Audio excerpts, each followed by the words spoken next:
sakiau, labai didelis ačiū Birutei už skaidrės padarytas lietuvių kalba.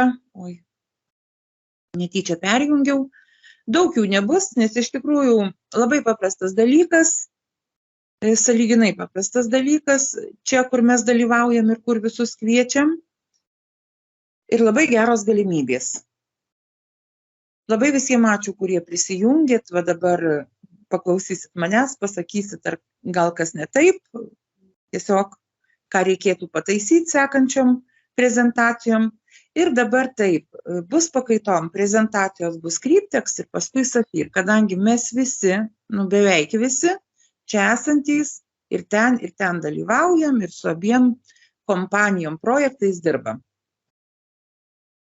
Kaip sako, greičiausiai dievulis mus visus pabučiavo, kad kažkaip tai mums gyvenimas paėmė ir pametėjo tokias galimybės. Iš viso, kad mes esam tokie protingi ir domimės naujomis technologijomis. Nes visi žinom, tiesiog gimėm labai įdomiu laiku, kada pasaulis labai greitai keičiasi.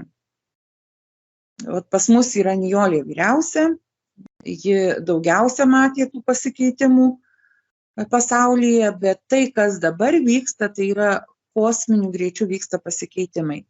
Mums labai yra sunku pripažinti tą dalyką, nes ilgus metus mes gyvenam ramiai. Ir iš tikrųjų tų dalykų, visų galimybių, naujų technologijų mūsų niekas nemokino. Tiesiog mes esam smalsūs, tokie iš prigimties, ir va taip atsitiko, kad pradėjom domėtis tokiais dalykais ir mes ieškom. Gerai, va tokia va įžanga ir dabar pradėsim kalbėti apie Kryptex.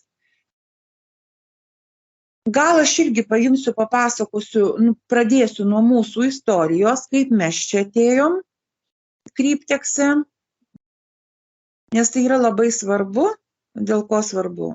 Už tai, kad tai, kas mus pakvietė, aš atsiprašau, man reikia atidaryti duris, nes pas mane ateina prezentacijos vesti patinas kartu su mum dalyvauti.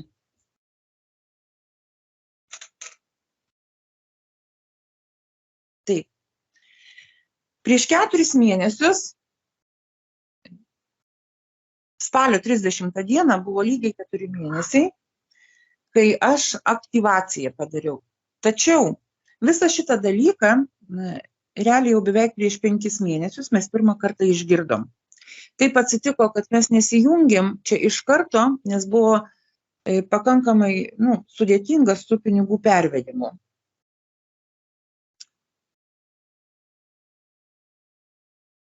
Mus pakvietė žmogus pasiklausyti informacijos, tas, kur iš tikrųjų mes tikrai visi pasitikim. Manau, kad visi tai patvirtins, kurie yra ir kitam projekte, ir kitoj kompanijoje, nes tai Hansas, jisai labai saugo savo reputaciją. Kadangi jo kelyje anksčiau buvo labai daug haipų, greičiausiai kaip ir mūsų visų daugumos, kur visi bėgam, einam, kad kuo greičiau užsidirbt ir, kaip sakoma, tų pralėkimų, sudegimų. Kaip sudegimų? Ne mūsų, bet mūsų finansų. Ir žinoma, kad jau mes žinojom, kad Hansas jau yra perėjęs irgi tokį kelią ir jisai žino, ką reiškia reputacija. Savo laiku jisai atsisakė haipų, nes tie, kas dirba su žmonėm, labai puikiai žino tokį vieną dalyką. Komandą surinkti yra labai sunku. Ją išbarstyti, bėgiojant, yra labai greita. Ir su tuo pačiu barstymu lyderis arba sponsorius arba tas žmogus, kuris kuria komandą, labai lengva yra prarasti reputaciją. Ir paskui vėl ją paimti atsistatyti yra sudėtinga. Šitą kelią ir aš praėjau ir dabar pasakyti visai man yra lengva. Labas vakaras. Labas vakaras. Mes jau kalbam, Monika, mes jau kalbam. Man nieko tokio visai paimti ir pasakyti, Monika, įsijunk mikrofoną.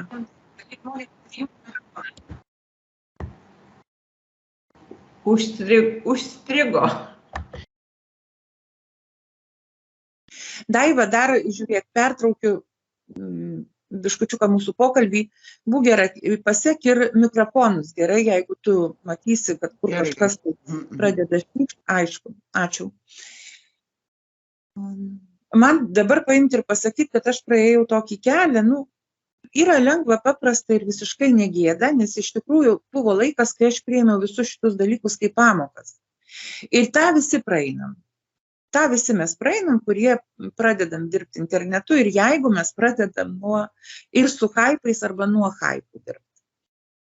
Tai lygiai tas pats ir su Hansu. Ir mes jau žinojom, kad šitas žmogus, tai ką jisai paima ir pasako ir parodo, tai yra jo patikrinta, 100 kartų patikrinta informacija. Jo istorijoje buvo taip, kad prieš 5 arba netgi ir daugiau metų. Irgi buvo tokioj komandoj, kur visi bėga, kas nors naujo atsirado, visi bėga greitai vienas paskui kitą užsidirbti.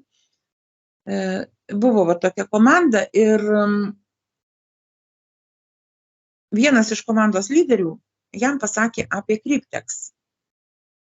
Tuo metu jisai nepriėmė šito sprendimo, irgi sakė, kad tai yra piramidė, todėl, kad buvo tokia patirtis su ta tokia komanda. Ir galvojo, kad vėl bus eilinis tokis pradegimas.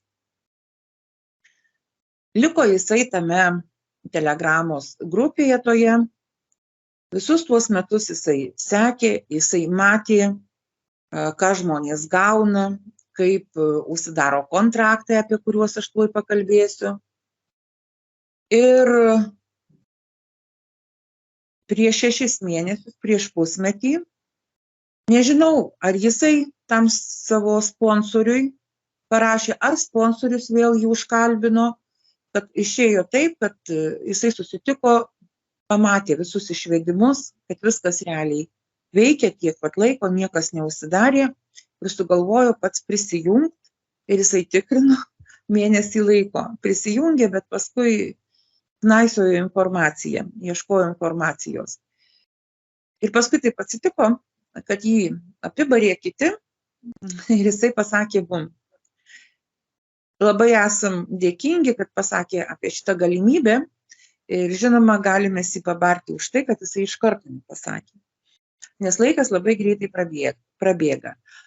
Ką aš kalbėjau pačioj pradžioj, kad buvo momentas, mes tik tais, kai atėjom ir negalėjom iš karto prisijungti dėl pinigų pervedimų. Mes praktiškai 3 savaitės laukėm savo pinigų, kol ateis iki sistemos pinigai. Tuo metu tai buvo labai ilgas tarpas. Mes tą Hansą ir savo sponsorius ten kiekvieną dieną po 10 kartų per dieną klibinom ir klibinom, kada mūsų pinigai pasirodys, kada mūsų pinigai pasirodys. Ir atrodo, viskas buvo tik vakar ir taip ilgai mes laukiam tų pinigų. O 30 spalio lygiai 4 mėnesiai, kai jau aš čia, jie nespėjo pralėkti. Jūs tuoj suprasit, kodėl aš kalbu ir apie metus, ir apie laiką, kad taip greitai viskas pralėkė. Ir kokiagi čia sistema? Viskas yra sukurta decentralizuotoj sistemoje. Mes visi žinom, kad decentralizuota sistema, decentralizuotas blockchainas yra pati saugiausia vieta mūsų finansam. Žinom, kas dabar vyksta pasaulyje. Žinom, kas dabar vyksta su bankais, kaip jie nori turėti kontrolę, mus kontroliuoti, mūsų pinigus kontroliuoti. Ir kuo toliau, tuo smagiau visi tie dalykai, kabutėse žinoma, smagiau darosi, ta kontrolė didėja ir niekam nepatinka tokie dalykai.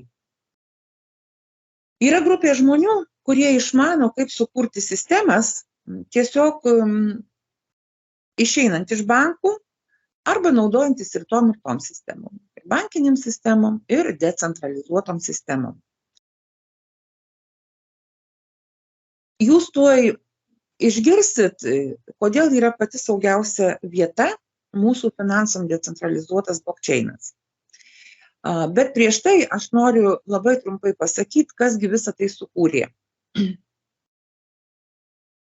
2016 metais gruodžio mėnesį, kaip tik ir buvo paleista šita sistema, Cryptex, ir ją sukūrė apie 100 žmonių, tai yra didelių bankų valdytojai, didelių kriptobiržų valdytojai ir savininkai, ir draudimo kompanijų savininkai ir valdytojai. Viskas prasidėjo nuo šito. Jie tokie patys žmonės kaip ir mes, jiem lygiai taip pat nepatinka kontrolė, bet nuo kontrolės niekur nesidėsim, todėl kad visas pasaulis eina link to, tiesiog taip yra, tokioj sistemoj mes gyvenam. Kas domisi kripta, žino, ką tai reiškia stakingas. Čia ir yra sukurtas stakingas. Kas nežinot, aš labai paprastai pasakysiu. Stakingas yra labai panašu, jeigu mes lyginsim su panašiais dalykais, ką mes išmanom ir žinom, tai yra labai panašu į terminuotą indėlį. Žinot, žmogus paima kažkokią pinigų sumą, nuneša bankui ir ten padeda metam, mėnesiam, 6, 4, nežinau, kokios ten tos būna sistemos, aš pati nededu ir nedėjau, gal būna ir keliem metam, bet taip, mainais gauna procentą.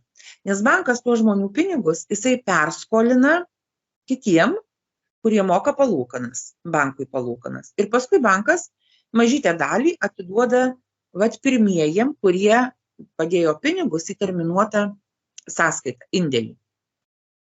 Stakingas yra kažkas panašaus, jeigu paprastai kalbant. Ir dabar apie pačią sistemą. Kurgi čia mes dalyvavom, kodėl mes čia reikalingi, kodėl čia apie bankus kalbu ir iš viso, kaip tie pinigai pas mus atsiranda ir kokios sumos jos ateina. Dalyvauja bankas, jūs matot dešiniai pusiai, dalyvauja draudimo kompanijos 2, viskas yra decentralizuotoj sistemoje, decentralizuotam blockchaine ir yra DeFi hibridinės sutartys. Ateina žmogus į sistemą. Kadangi tai decentralizuota, nereikalauja net mūsų nei vardo, nei pavardės, lygiai taip pat, kaip ir mes net nežinom tų žmonių pavardžių, kas visą tai paėmė ir sukūrė. Reikalingas tik tais elektroninis paštas, pageidautina ir rekomenduotina Gmail ir susigalvojam savo slaptažodį.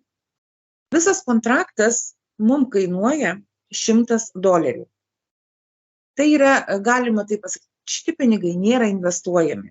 Mes perkam kontraktą. Už tuos pinigus yra mums paimama banke paskola dalyvio vardu. Čia labai išskirkit šitą dalyką, kad ne rasuoliai, ne daivai bankas duoda kreditą, paskolą, ne dariui, bet dalyviui, sistemos dalyviui. Ir tas kreditas yra apdraudžiamas. Tai yra normalu. Ir mūsų paprastoj šitoj įprastoj bankiniai sistemoje, kai žmogus ima paskolą, tai yra reikalaujama būsto paskola. Yra reikalaujama, kad būtų apdrausta visa tai. Be to, bankai patys irgi bendrauja su draudimo kompanijom ir irgi kiekvieną indėlį draudžia. Tai yra paskola draudžia. Įprasta tokia praktika, čia lygiai tas pats irgi taip yra taikoma. Vat todėl bankas ir duoda tuos kreditus dalyviui, nes čia dalyvauja draudimas. Kokie yra tie kontraktai? Kontraktai yra 3 metam, galim pasiimti 5 metam, 7 ir dabar yra ruošiama 10 metų. Kol kas dar jų nėra, atsiprašau, mes atėjom tokiu laiku, kai jau anksčiau buvo 2 metam, bet mes atėjom tokiu laiku, kai jau 2 metų kontraktų nebebuvo, jau jie buvo uždaryti. Ir dabar mes galim rinktis visus variantus, 3 arba net po kelis variantus, arba kažkurį tai, kiekvienam pagal jo poreikius, pagal norus ir pagal piniginę. Jeigu mes pasirenkam 3 metų kontraktą, mums duoda mūsų kaip dalyviui, duoda 32 240 tokį kreditą ir jisai iš karto yra padedamas į steikinimą. Mes negalim šitų pinigų įsivesti, pavyzdžiui, nusipirkti automobilio. Tiesiog jie padedami steikinti ir mes gaunam už tai palūkanas. Viską mes matom pas save kabinete. Ir kiekvieną dieną mums yra užskaitomi pinigai, kokios yra išmokamos palūkanos. Visiems kontraktam nuo 0,1 iki 0,2 procentų per dieną. Tai yra plaukiojantis procentas.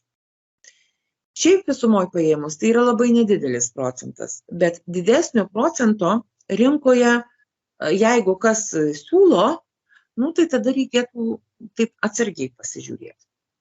O čia yra sunkus procentas ir normalus procentas, bet kadangi yra sumos nemažos, tai kiekvieną dieną pas mus kapsi jau ne doleris, ne 2, o daug daugiau.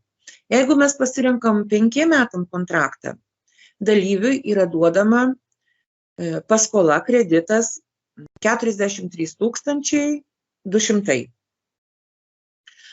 Vat nuo tokio kredito per pirmas dienas maždaug įkrenta apie 40 su virš dolerių.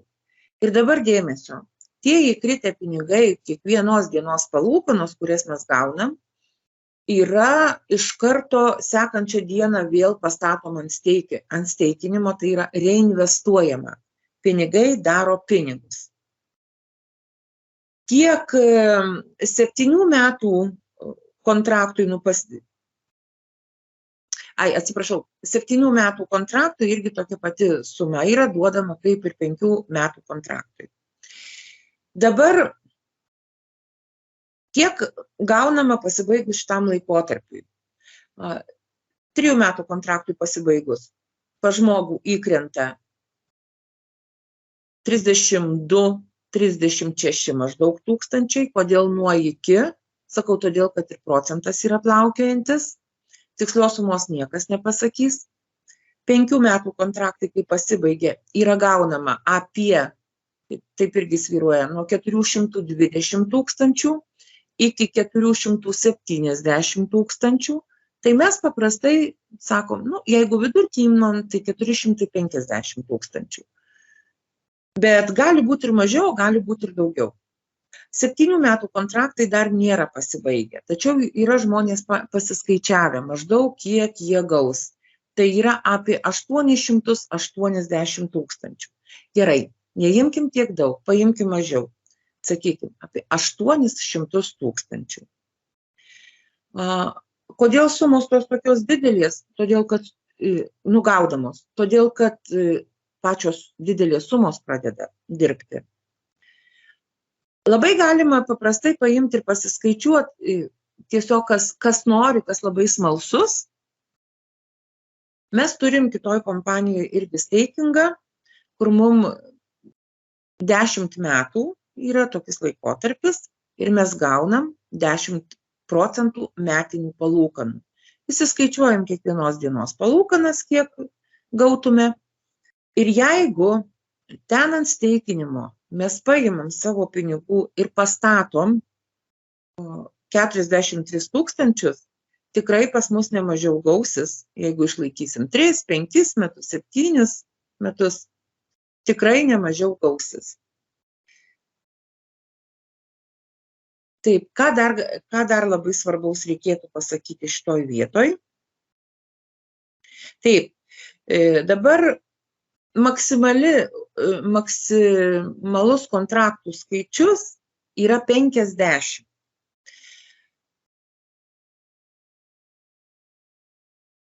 Ko nepasakiau dar labai svarbaus, kai sakiau, kad mums nereikia nei vardo, nei pavardės, iki tam tikro skaičiaus kontraktų nereikia. Ir vėl aš perbėgu. Iki 20 kontraktų nėra jokio keys, nereikia duoti savo duomenų. Tai yra neprašo sistema nei paso, nei adreso. Mes tiesiog esam numeris, kurį mums suteikia sistemoje piniginis numeris, sąskaitos numeris, kaip ir visur kitur. Ir figūruoja elektroninis paštas. Viskas. Kas perka įsigyja daugiau negu 20 kontraktų, jiem reikia savo duomenis paimti jau ir parodyti, nes to reikalauja įstatymai. Visa sistema yra neprasilenkia su įstatymais, jinai yra legali ir tiesiog taip reikia ir taip dirba. Šitoj sistemoje žmogus yra, jis nepapuola, jisai nedalyvauja, nes blockchaino sistema, kada yra paleista, ten žmogus neįsikiša. Ir faktiškai ji niekada nenutrūksta. Taip, aš sakau niekada, bet vis tiek, kaip ten bebūtų, negalim mes nei garantuoti 100%, nes maža kokie gali būti karas, maras, žinot, visokie tokie atvejai, nenumatyti force majeure, kaip sako, ir gali irgi, sakykime, kažkas tai pakišti koją. Tačiau kuo mes rizikuojam? Jeigu taip, mes rizikuojam savo $100. Ir viskas. Ar tai yra daug, ar tai mažai, ar tai rizika, ar tai ne, kiekvienas sprendžia pagal save. Pagal mane tai visiškai nėra rizikos. $100. Pritarsit jūs man, mes tą $100 per mėnesį tikrai išmėtom niekučiam, pirkiniam paprastiem, kurių tikrai galėtume nepirkti. Gal pas ką labai būna sunki, sakykime, finansinė situacija. Tai per 2 mėnesius išmėto. Ir viskas. O tikrai, be ko tikrai galėtų apsėti žmogus, bet mesgi nepastebim, kur tuos pinigus paimama taip. Išvaistom tikrą tą žodžio prasme. Jeigu čia paimsit ir pasižiūrėsit, o kodėl aš dabar įdomu persijungiau? Per daug pabėgau, dabar žiūriu, tai lietuviškos, tai rusiškos skaidrės. Jeigu pasižiūrėsit kairiai pusiai, tai čia yra tiesiog paskaičiuota, ir sudėta 1, 2, 3, 4, 5 dienos, kiek priauga ir kiek prisideda. Dabar žiūrėkit, gal aš padariau klaidą, sakydama, kad 32 240 duoda, nes čia yra 30 000. Ar čia tiesiog yra senų kontraktų įdomu paskaičiavimai?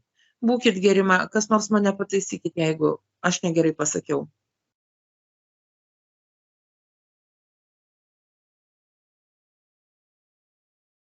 Tyla? Mane girdit iš viso? Alio? Taip, gerai girdisi, Rasa. Aš visų klausiau, tai sakė 36 000.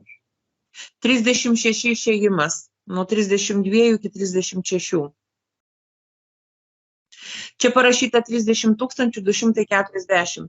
Greitai, kas turit kontraktą 3 metų? Pasakykit, aš suklydau? Vis tik 32 000. Oi, 30 000 tai yra. Viskas, niekas nieko nesako.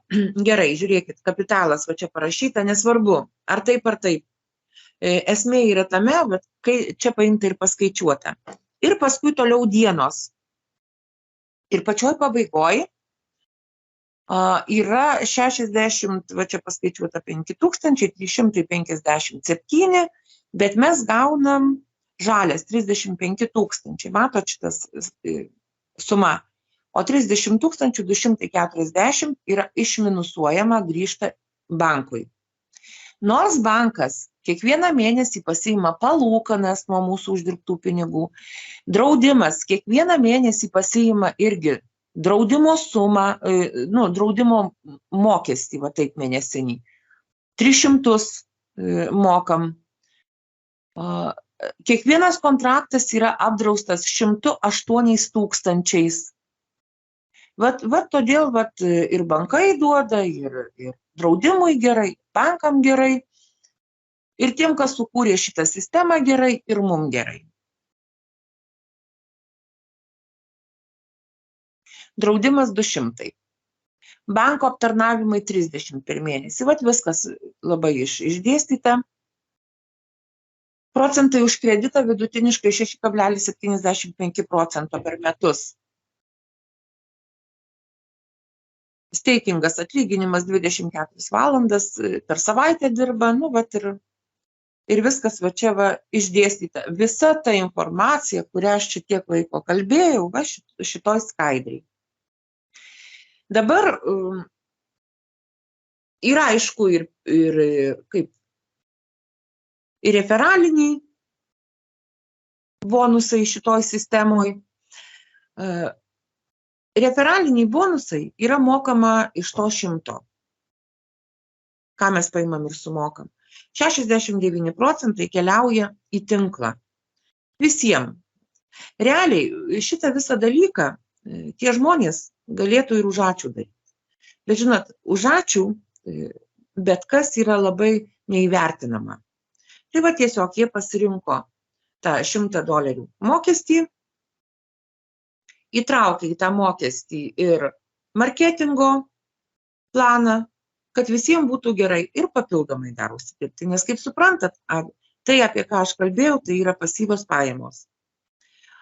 O žmonėms reikia čia ir dabar irgi užsidirbti, juo labiau, kad žinot, niekas už ačiū ir nereklamuos. Ir beje, apie šitą sistemą nors jau jinai, žiūrėkit, kiek laiko gyvuoja, nuo 2016 metų gruodžio, labai mažai yra informacijos. Labai mažai. Nes, kaip sakoma, pinigai mėgsta tylą.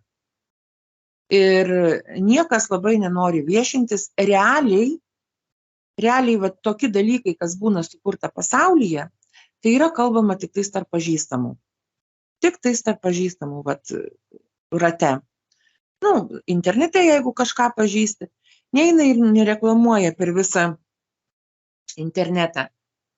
Šiuo metu yra bendruomeniai truputėlį daugiau negu 300 000 žmonių, tai palyginus per visą pasaulį yra tikrai nedidelė bendruomenė. Ir, kaip ir sakiau, kompanija moka ir tiem, kas kitus pasikviečia. Nes jūs suprantat, kad sistemai reikalingi žmonės, kad su įstatymais neprasilenktų, bankam labai gerai irgi, ir draudimo kompanijai labai gerai, juk jie taip uždirba pinigus. Tai bonusai, greiti pinigai, ir jūs matote dešiniai pusiai šitą skiltį, o kairiai pusiai, šičia yra dar įdomesnis dalykas. Kairiai pusiai jūs matot, ką gaunam 20 gylių į apačią, mes gaunam pinigų nuo pelno uždirbto, nuo to steikinimo. Kaip pavyzdys, sakykime, Daiva dabar pasikvietė Nijolę. Nijolė yra jos komandos žmogus, yra narė, ir Nijolė pasidarė 5 metų kontraktą. Pasibaigus 5 metų kontraktui, tai yra, kai jau Nijolė gaus, sakykim, imam dabar tokį tą vidurkį, 450 000, Daiva iš karto tą patį momentą irgi gaus 8% nuo tų 450 000. Čia matot, level, pirmas gylis 8%, ir toliau antras 5, čia kairiai pusėje žiūrėkit lentelės, trečias 5, toliau 5, nuo 5 prasideda 4, ir 3, ir 2, ir toliau ir 1. Realiai šita pirma lentelė, tai yra mūsų antras pasyvių pajamų šaltinis. Pasyvių pajamų, kur mes susikūrėm pašnekėdami į kairę, į dešinę. Taip. Žinot, pats geriausias, kas daugiausiai uždirba pinigų? Pasakykit man, kas daugiausiai uždirba pinigų? Kur yra žmogaus tas įrankis, kuris daugiausia uždirba pinigų? Liežuvis. Marketinguose. Šnekėjimas gal, Rasuolė, ne? Taip, liežuvis, mūsų burna. Ir ne tik marketinguose, bet visumoj, iš viso pasaulyje mūsų burna, mūsų liežuvis uždirba didžiausius pinigus. Netgi jeigu mes paimsim ir paprastą darbą. Kaip mes save pristatysim darbdaviui, taip jis mus ir nupirks. Sutinkat su manim?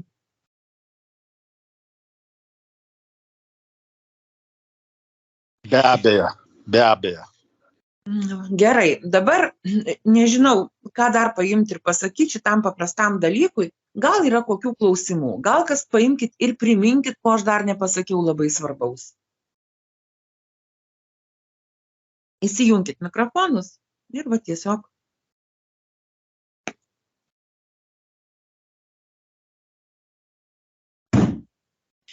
Pas mus Raimundas, taip?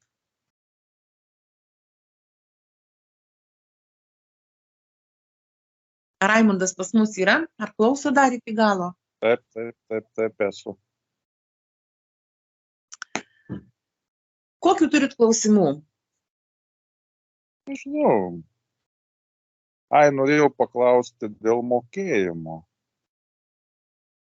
Kur čia mokėti? Ta prasme mokėti, patikslinkit, ar nusipirkti kontraktą, ar pasibaigus kontraktui, kur išsivesti pinigus? Ne, tai kur nusipirkti kontraktą ir kur išsivesti pinigus. Irgi, Pati pradžia jūs domina, kaip? Taip, pradžia, na, aišku, pabaiga irgi. Gerai, aš paskui pasakysiu apie pabaigą, o dabar apie pradžią. Šita sistema, Cryptex, tai yra birža, ji priima bitcoiną ir bitcoin cash ir paskui ten konvertuoja į dolerius viduje. Per bet kur, kas tik tais išsiunčia bitcoiną arba bitcoin cash, iš ten galima paimti ir siūsti. Pavyzdžiui, Daiva, jinai siunčia per Change programą. Tokia kašiliokas yra vadinamas, piniginė.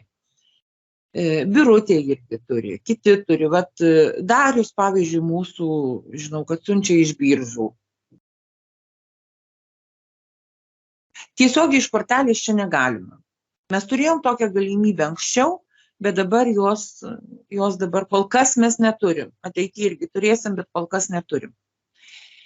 Tai dabar šitoj gal vietoj Daiva jums paims ir padės, jau kai paimsit, nuspręsit, jeigu jūs čia jungsitės, jinai jums paims ir pasakys. Beje, pas mus yra vidiniai pinigai, kaip ir daugelyje kompanijų, kad galima paimti ir persiųsti savo uždirbtus pinigus kitam žmogui, nes čia yra birža, į kito žmogaus piniginę, į savo piniginės, į kito žmogaus piniginę. Tai ir tokiu būdu galima perduoti pinigus. Dabar kur įsivest pasibaigus kontraktui? Irgi bet kur, bet kokiose biržose, kur priima bitcoiną arba bitcoin cash. Bet mes visi esam Safyre, kaip, ne visi, bet beveik visi. Ir žinom, kad Safyras turi tokią programėlę, appą, Nomo app. Ten yra piniginė. Į ten ir rekomenduojam, todėl kad ir Nomo tai yra Zeniko sistemos piniginė, ji irgi yra decentralizuotoj sistemoj.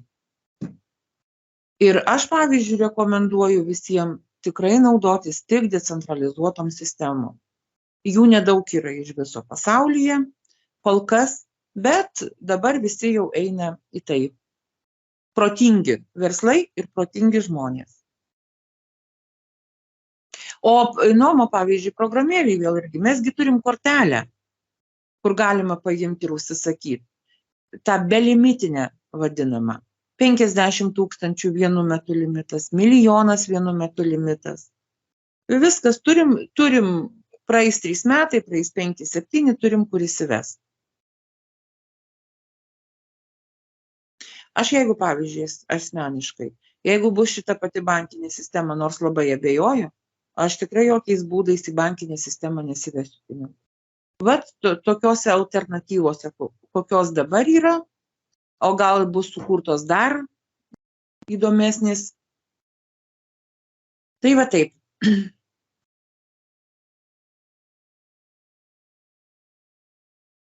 Ar supratot, kodėl čia yra 100% saugumas? Ir kodėl, pavyzdžiui, irgi praktiškai nutrūkti negali šitą sistemą, negali būti uždaryta. Rasuolė, aš turiu klausimą. Taip, klaus. Dabar kaip sakei, kad pasitvirtinimą tą reikėtų, jeigu žmogus, klausimas tame, ar kai pakviečia 20, užregistruoja žmonių, sakykime, pakviečia 20 žmonių, ar kai pats 20 nusiperka? Kai pats kontraktų. Supratau. O kviesti galima belenkiek, ne? Kad ir milijoną. Tam ir sukurta sistema, kad paimt, parodyti žmonėm visiems, kad visi paimtų ir būtų turtingi. Nes tiesiog mes gyvenam tokioj sistemoje, nieko nepadarysim, kur pinigai visur reikalingi, mes negalim nieko be pinigų, absoliučiai nieko. Sutinkat su manim, mes degtukų negalim nusipirkti, mes ugnies negalėsim turėti be pinigų. Aš žinau, aš susidūriau su tuo dalyku jau. Taip. Bet tik tai, žinai, kas mane, pavyzdžiui, glumina toks dalykas, kad, tarkim, aš kaip pavyzdį galiu pasakyti, nelabai tik tai norėčiau, kad įrašinėtų, bet, yra kaip yra. Palauk biškį, Kleopatra. Žiūrėkit, Daiva, tada mes dabar užbaigiam šitą dalį. Daiva, išjunk įrašymą, paskui, jeigu bus įdomus klausimai, tiesiog įjungs ir bus klausimai atsakymai. Gerai? Tai ačiū labai, kad išklausėt šitos dalies ir mes toliau liekam pasišnekėjimui.